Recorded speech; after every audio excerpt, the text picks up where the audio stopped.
ಎಲ್ಲರಿಗೂ ನಮಸ್ಕಾರ ಹಾಗೂ ಆಸಕ್ತಿ ಅಕಾಡೆಮಿಗೆ ಸ್ವಾಗತ. ಈಗ ನಾನು ಥಂಬ್ನೈಲಲ್ಲಿ ಮೆನ್ಷನ್ ಮಾಡಿರೋ ಥರ KCET 2025 ರ್ಯಾಂಕ್ ಕಡಿಮೆ ಇದೆಯಾ, ನಾನು ಯಾವ ಇಂಜಿನಿಯರಿಂಗ್ ಕಾಲೇಜಿನಲ್ಲೂ ಬೇಕಾದರೂ ಗೌರ್ಮೆಂಟ್ ಸೀಟನ್ನು ಕೊಡಿಸ್ತೇನೆ.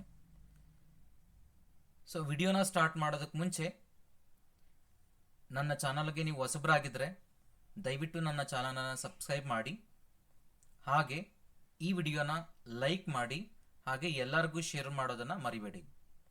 ಮೊದಲನೇದಾಗಿ ಎಚ್ಚರಿಕೆ, ವಿಡಿಯೋ ಅನ್ನು ಕೊನೆಯವರೆಗೂ ನೋಡಿ ಕಾಮೆಂಟ್ ಮಾಡಿ. ನೀವು ಮಧ್ಯದಲ್ಲಿ ಅರ್ಧಂಬರ್ಧ ನೋಡಿ, ಸೊ ಏನೇನೋ ದಯವಿಟ್ಟು ಕಾಮೆಂಟ್ ಮಾಡಬೇಡಿ. ವಿಡಿಯೋನ ಪೂರ್ತಿವರೆಗೂ ಕೊನೆಯವರೆಗೂ ನೋಡಿ, ತದನಂತರ ನೀವು ಕಾಮೆಂಟನ್ನು ಮಾಡಿ. ಓಕೆ, ನಾವೊಂದು 2025ನ ಸ್ವಲ್ಪ ರೀಕಾಲ್ ಮಾಡೋಣ. ಅಂದರೆ ಈಗ already theory exam 1, exam 2 complete ಆಗಿದೆ, KCT ಎಕ್ಸಾಮ್ ಕಂಪ್ಲೀಟ್ ಆಗಿದೆ, theory exam 1 and exam 2 results already ಬಂದಿದೆ. ಸೊ ನಾವೀಗ ಏನು ಮಾಡ್ತಿದ್ದೀವಿ ಅಂದರೆ KCET ಕೌನ್ಸಿಲಿಂಗ್ ಪ್ರೋಸೆಸ್ಗೆ ವೆಯ್ಟ್ ಮಾಡ್ತಾ ಇದ್ದೀವಿ ನಾವೀಗ. ಓಕೆ, ಈಗ ನಿಮ್ಮ KCETನಲ್ಲಿ 2025ನಲ್ಲಿ ರ್ಯಾಂಕ್ ಕಡಿಮೆ ಇದೆಯಾ? ಹಾಗಾದರೆ ನಾನು ಯಾವ ಕಾಲೇಜಿನಲ್ಲೂ ಬೇಕಾದರೂ ಗೌರ್ಮೆಂಟ್ ಅಥವಾ ಪ್ರೈವೇಟ್ ಸೀಟನ್ನು ಕೊಡಿಸ್ತೇನೆ. ಅದಕ್ಕೆ ನೀವು ಮಾಡಬೇಕಾಗಿರೋ ಕೆಲಸ ಏನಪ್ಪ ಅಂತಂದರೆ, ಮೊದಲು ನೀವು ನನಗೆ ಜಸ್ಟ್ 20,000 ಪೇ ಮಾಡಿದ್ರೆ ನಾನು ನಿಮಗೆ ಯಾವ ಆವರೇಜ್ ಇಂಜಿನಿಯರಿಂಗ್ ಕಾಲೇಜಿನಲ್ಲಿ ಬೇಕಾದರೂ ಸೀಟ್ ಕೊಡಿಸ್ತೇನೆ. ಹಾಗೆ ನೀವು ನನಗೆ ಜಸ್ಟ್ 50,000 ಪೇ ಮಾಡಿದ್ರೆ ನಾನು ನಿಮಗೆ ಯಾವುದಾದ್ರೂ ಟಾಪ್ 10 ಇಂಜಿನಿಯರಿಂಗ್ ಕಾಲೇಜಿನಲ್ಲಿ ಸೀಟ್ ಕೊಡಿಸ್ತೇನೆ. ಹಾಗೆ ನೀವು ನನಗೆ ಜಸ್ಟ್ 1 lakh ಪೇ ಮಾಡಿದ್ರೆ ನಿಮಗೆ ಯಾವ ಟಾಪ್ 10 ಇಂಜಿನಿಯರಿಂಗ್ ಕಾಲೇಜಿನಲ್ಲಿ ಬೇಕಾದರೂ ಗೌರ್ಮೆಂಟ್ ಸೀಟ್ KCET ಮುಖಾಂತರ ಕೊಡಿಸ್ತೇನೆ.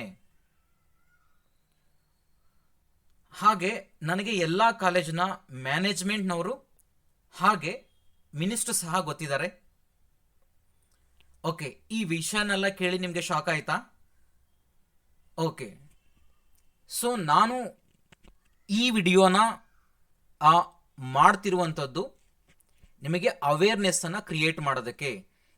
ಈ ತರಹದ ಬಗೆ ಬಗೆಯ ಮಾತುಗಳನ್ನು ಹೇಳ್ತಾ ನಿಮಗೆ ಮೋಸ ಮಾಡೋ ಜನ ತುಂಬ ಇದ್ದಾರೆ.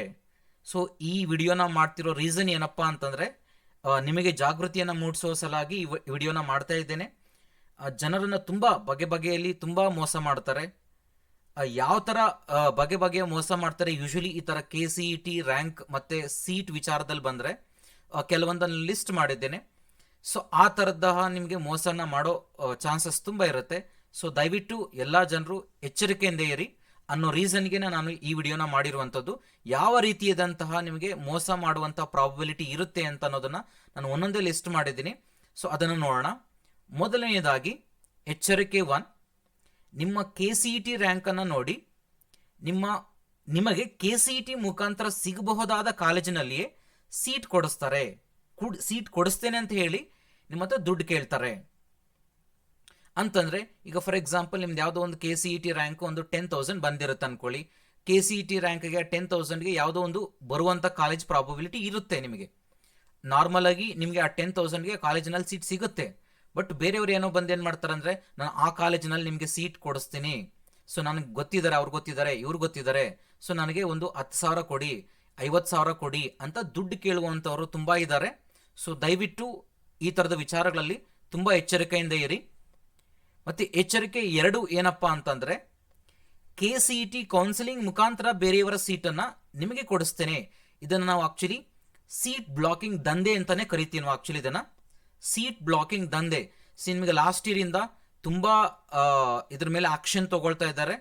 ಸೊ ಇದು ಶಿಕ್ಷಾರ್ಹ ಅಪರಾಧವಾಗಿರುತ್ತೆ ನಿಮಗೆ. ಇದು ಯಾವುದೇ ರೀತಿಯಾದಂಥ ಈ ಥರ ಸೀಟ್ ಬ್ಲಾಕಿಂಗ್ ದಂಧೆಯಲ್ಲಿ ನೀವು ದಯವಿಟ್ಟು ಇನ್ವಾಲ್ವ್ ಆಗೋಕೆ ಹೋಗಬೇಡಿ.